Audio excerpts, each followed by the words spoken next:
रातों में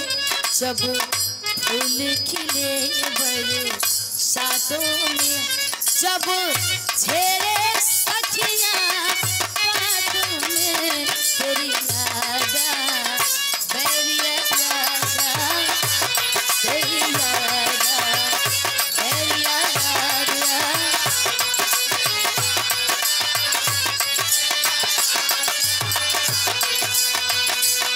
मैं पहन के पायल बाहों में तेरा रस्ता देखूं बाहों में पी पल की ठंडी छाँव में तेरी याद तेरी याद तेरी याद।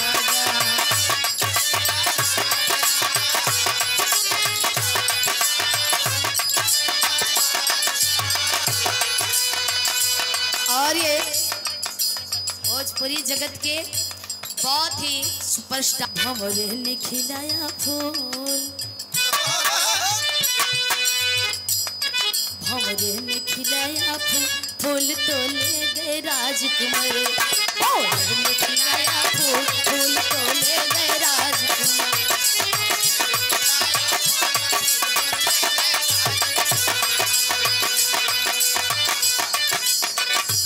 जब छेड़े सखियां बातों में जब छेड़े सखियां बातों में तेरी याद तेरी याद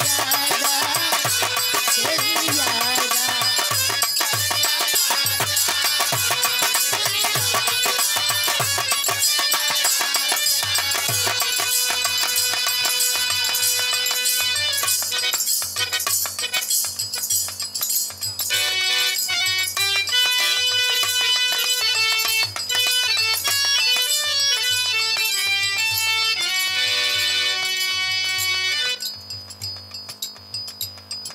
बुलेट वाला आप सुनबा हाई सुनला हमारे मन से सुनला बुलेट वाला सुना देते आपका ना आज सुना देते हाई सुंदर आशीर्वाद हमारे दिनेश भैया ना आशीर्वाद देले बनी 200 रुपया पुनः बहुत बहुत प्रणाम बा आशीर्वाद की कामना हो।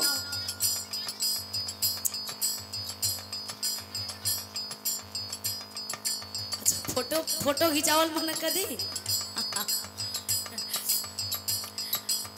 अरे वो प्यार आई देखवा का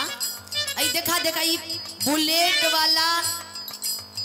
ट्रेंडिंग जौन भी बा ये आवेला चल जाला लेकिन हई चीज जौन गावे जाते ये हमेशा खाती बा। कैसे हम जाना थे तू लोगन को थोड़ा सा मस्ती चाहिए लेकिन मस्ती मजाक होला लेकिन हई देखबा का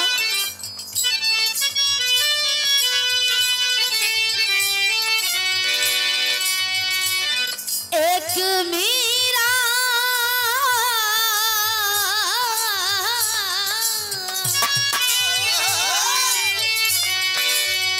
एक राधा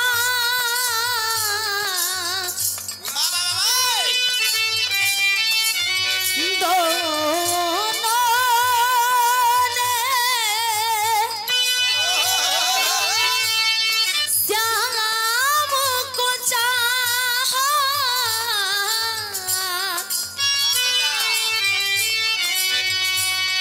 अंतर क्या दोनों की चाह में बोलो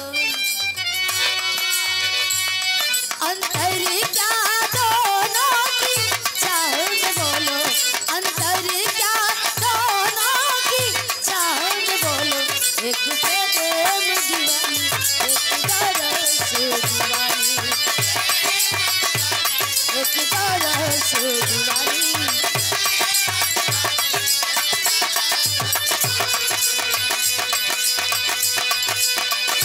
राधा ने मधु वन में ढूंढा अमीरा ने मन में ढूंढ पाया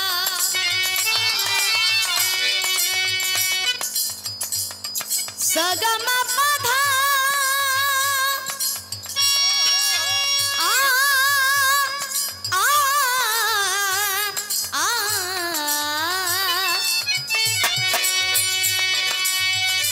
राधा ने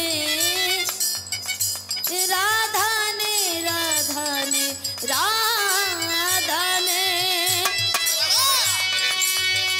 राधा ने मधु वन में ढूंढा मीरा ने मन में पाया एक मुरली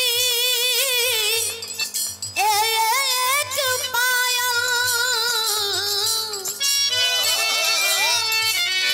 एक पगली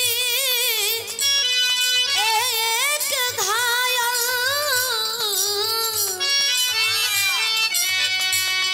अंतर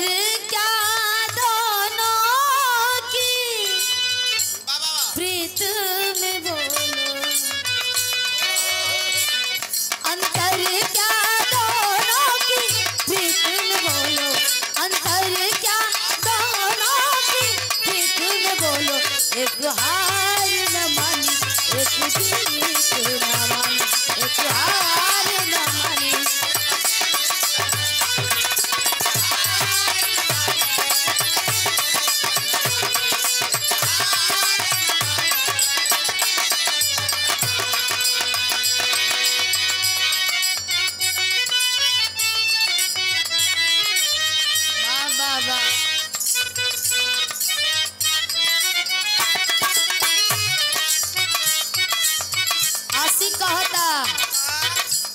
कवनो